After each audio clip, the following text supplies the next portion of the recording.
Will 2025 bring a thawing to the real estate market, or will a new administration further freeze mortgage rates? Real estate giant Redfin shifting its outlook post-election, suggesting rates remain near 7% until 2026. The difference, says their chief economist, you guessed it, Trump. Here to talk housing is Serhant CEO, star of Owning Manhattan, entrepreneur, author, producer. I'm sure I missed a few titles, but there's only so much time in a day. Ryan Serhant, who recently raised $45 million for his venture that aims to disrupt real estate. Can't wait to get into that. Good to see you, sir. Good to see you. Thanks for being here at the Exchange. Let's start with 2025. What's in store? I'm actually optimistic. I see the reports, I see everyone hedging, and you have to do that. If you're a big company, it's hard to move a Titanic. If you're a public company, you wake up every day and you say, how do I take care of my shareholders? And so you want to be conservative and then just hope for the best. I think we're actually going to see decreasing rates. I think the new administration is going to be very bullish on how we can create supply, whether that's in releasing federally owned land to developers or creating national tax incentives, kind of like what we saw here in New York City post-2001. You saw the advent of the 421A and the 421G tax abatement, which said we need to create housing in New York City. It's a scary time. Conversion buildings and new construction, you don't have to pay real estate taxes. Let's go. And then we had the biggest real estate boom we've ever seen. I think we're going into the second biggest real estate boom we've ever seen. And I've never been more excited. It's in part which finally pushed me to say, I'm not going to bootstrap Serhant anymore the way I have for the past couple years. We have product market fit. We have more inbound agents and customers than we can even handle. I need to be able to support our bandwidth, be AI empowered, and go out there and let's bring on strategic partners, which is what we did with Camper Creek, leading the round with participation from Left Lane Capital. Great guys. I'm super excited. We'll dive back into that in a second, but it's a two-pronged issue, as you mentioned, the rates. You don't think they'll hover near 7 through 25. You think that is wrong? I think mortgage rates and those who control those rates are incentivized. As in the Fed? Are incentivized to create transactions. I think everyone makes money with transactions. And mortgage rates are not directly tied to the Fed benchmark rate, right? To the 10-year. Exactly.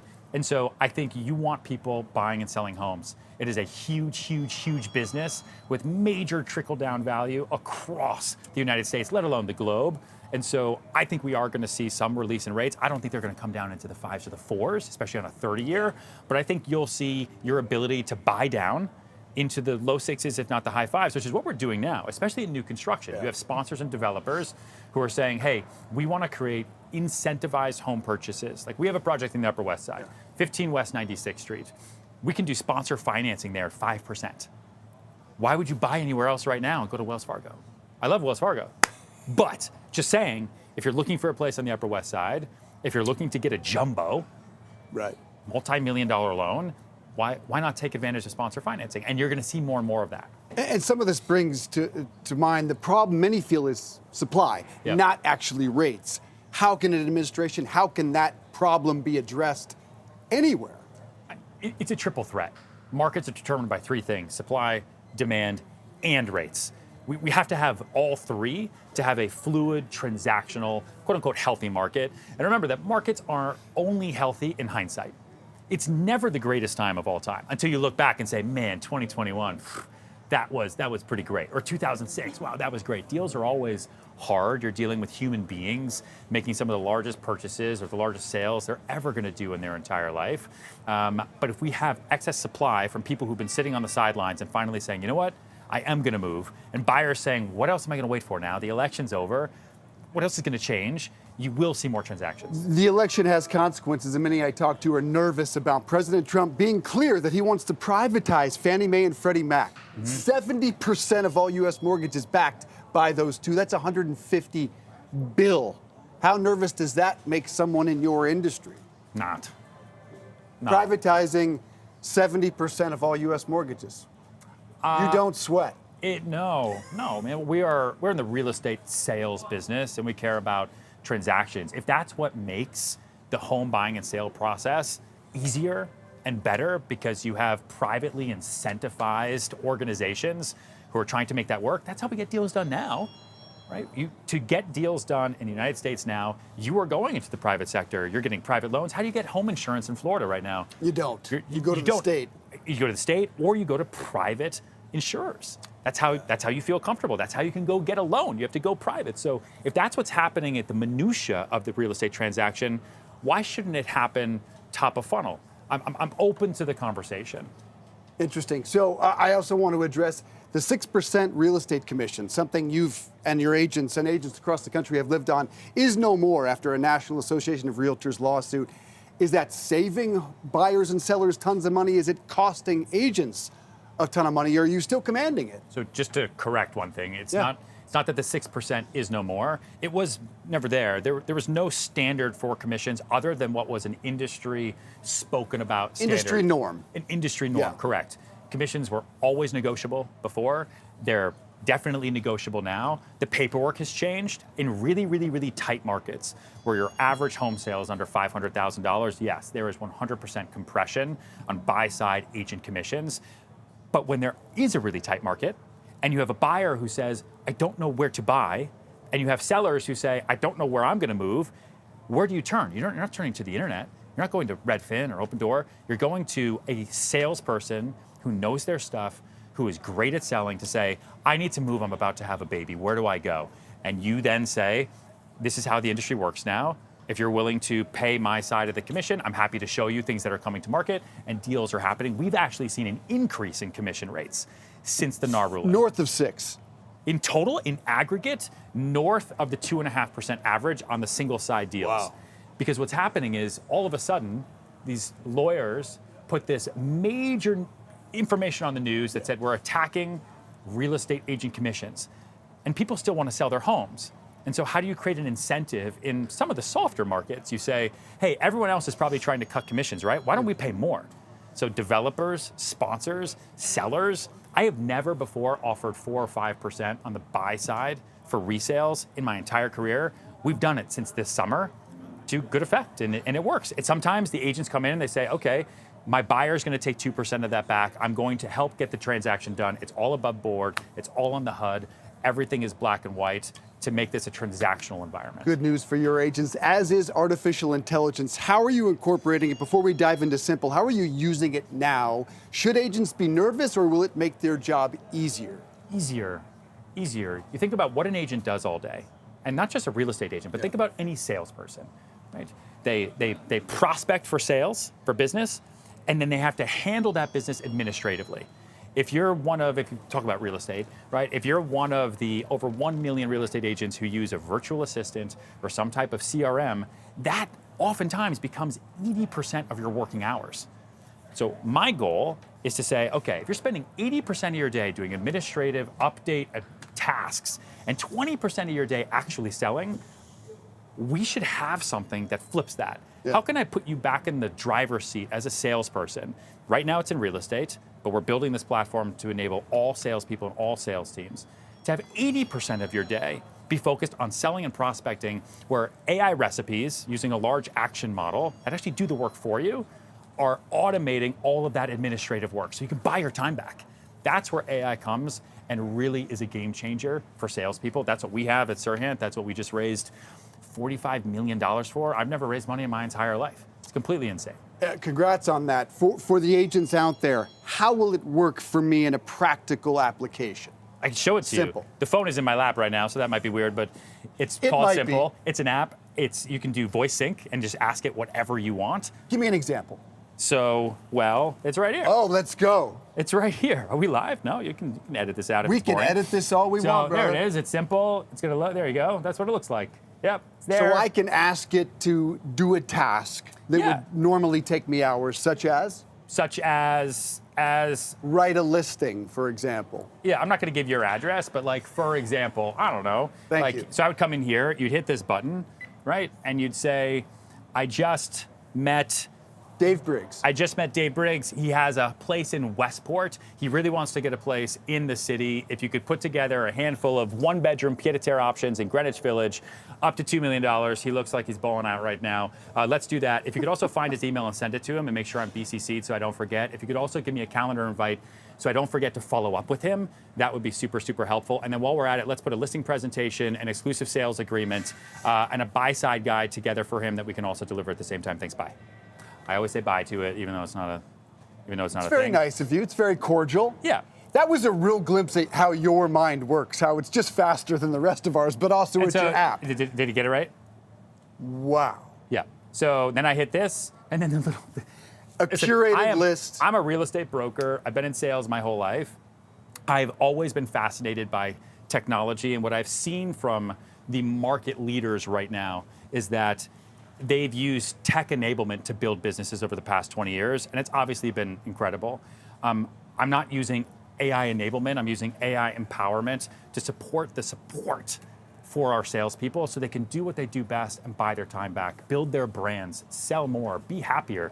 Take the time that Simple Now does all the work for you and spend it with your kids. Spend it with you in Westport. That's right, man. You go to the water. Let's go to the beach. Yeah. Let's play some pickleball, maybe some golf. Do you golf? I don't, man. I'm a real estate broker. I have no life, man. I have no time. I work 7 days a week. So owning Manhattan, what's new in the upcoming seasons? Is Simple going to play a role? Well, Netflix is right there, filming this right now. So we'll see. We're filming season 2 at the moment, which is super exciting, but also very, very stressful. They're following the traction of Simple, our fundraise, the deals we're doing. We just listed 281 Park Avenue South for over $100 million for RFR, which is an incredible building. We have lots of new developments. Miami will be in this season. It's very, very, very stressful and will make for good TV to the detriment of my sanity. How does the move to Netflix from Bravo pay dividends? How does it feel different, practically speaking? So when we just raised money, right? These investors, Camper Creek and Left Lane, one of the things that they aligned with me on is what do you spend capital with when you have a company, right? You spend it on the product and the people, and then the distribution. Our distribution funnel is bulletproof. $1 Million Listing, I was on that show for 10 years, spin-off shows, books, and everything. We're the most followed real estate brokerage brand on the planet. We have inbound lead flow that we can't even handle. Netflix took that and multiplied it by 1,000. We were in front of 200 million people plus on June 28th. And it broke all of our systems. I was unhappy to say at that time, we fixed them now, but it's unbelievable lead generation for our agents. And that's why I do it. I don't do it so that I can be on another TV show. I do it for the benefit of the salespeople who risk their lives every day to come and work with me instead of our competitors. One thing we did see in Manhattan is a mass exodus in and after COVID, in particular to, well, suburbs like Westport, but also down to Florida. Yep. I understand they're coming back, whether it's climate change or whether it's lifestyle that New Yorkers just couldn't adapt to. Are you seeing that? We are seeing some COVID sellers, meaning people that bought during COVID in 2020, 2021, emotional impulse purchases, who are now saying, wait, I miss my friends. I miss my kid going to the school that I went to. I now have to go back to the office. The best job opportunities are in office buildings in New York City or in urban Miami now, right? Or in major metropolises where I'm surrounded by conversation. Junior workers, analysts, it's very difficult to train new people over Zoom. It's very difficult to scale culture. How do you do that, right? You can in some fields, like we can do it in real estate because we're dealing with independent contractors who are in their cars, in their houses, they're on the street, they're all over the place. But for major institutions, you need people back, and so a lot of people are moving back. They miss the cities. They're keeping their vacation homes that they can now afford with Bitcoin, apparently, and they're coming back and they're getting something new. And so we're dealing with a lot of the influx of returns. It's a lot of returns. All right, a couple quick fun ones. If you ever left New York, which you never would, what hot housing market would you want to move to? My wife is Greek. If I moved anywhere other than Greece, I'd have to move in with you. So probably... I got to guess through. Probably into Greece. Miami, listen, we do so much in Miami, so much in Palm Beach. We'll do $1 billion in sales just this year on the east coast of Florida alone. We have an amazing project in Miami called Mercedes-Benz Places Miami. It's Mercedes-Benz's first branded residence project in North America. It's the most exciting thing I've ever worked on personally. I just moved there. Once it's done, I'd have to get someplace nearby because it's being built right now, but I would go there. It's amazing. All right, most ridiculous thing you ever purchased with a commission check? Most ridiculous Gotta thing be I've something purchased? stupid. You know, I was broke, man, in the summer of 2008. I came to New York City to do theater, I was hand modeling to pay the bills. I was making $150 an hour holding phones for AT&T, and I ran out of money. So it was move home to Colorado, or bartend or temp or do something, or get my real estate license and do rentals. And so I'm very, very frugal. It's one of the ways I was able to bootstrap Serhant and all of our businesses and do everything by myself, because I really hate spending money. I really love investing in the future, though. So I'd say, I sold the biggest house of my career in the beginning of 2021. The commission was $3 million. And the craziest thing I used with those dollars was to hire as many employees as I could to help me build our brand. Man, you can't even give me a yacht or something. All right, bracelets. I have a yacht. What are they, and is there one that stands out to you? I wore the first one right here, this kind of like weathered gray one. I put this on in 2014 and it's never come off. I've worn them since on the TV shows, $1 Million Listing and Netflix, and people send them to me. So this one, this was a woman whose mother loved $1 Million Listing, loved me, and when she died of breast cancer, the daughter sent this to me and said, you were my mom's favorite. When we were going through chemo, we would watch your show, you would make her laugh, but she loves real estate. This one, same thing. A guy, his dad passed away from prostate cancer, sent it to me. They all have a story with a military vet. Sellit.com, which is our big education business. We do sales training all around the world, and we do a lot for military vets, right? They come back. Yeah. They're back on solid ground. What do? A lot of them get into sales. And so we give away all of our sales training to military veterans. It's a huge part of kind of my core, what I believe in. And so one is from one of him and sent over from the Middle East, let's say. You're literally running out of real estate. And it's the final question. No, I have this wrist too. I've only got 2 over here so far. All right. So you can send them to me if you want. Promise, last question. I see a future reality, so it's called Chasing Ryan. Who's the busiest Ryan? Ryan Reynolds, Ryan Seacrest, Ryan Serhant? Probably Ryan Seacrest is the busiest. I've seen him work out. We used to work out at the same gym, the Dog Pound, together in kind of Soho, Tribeca. That guy has way more jobs than me. Ryan Reynolds, I don't know how he does what he does between company ownership, entrepreneurship, while also making movies, while also being focused, while also having 4 kids. That's a lot. I only have 1 kid, so I'm probably third on that list. Wow, Chasing Ryan. I can't wait for that one. It's been awesome, man. Thanks, man. Really enjoyed having you. Me. Check out Simple. Check out Owning Manhattan and all his other millions of projects. He's Ryan Serhant. Good to see you, sir. Thanks, Guy.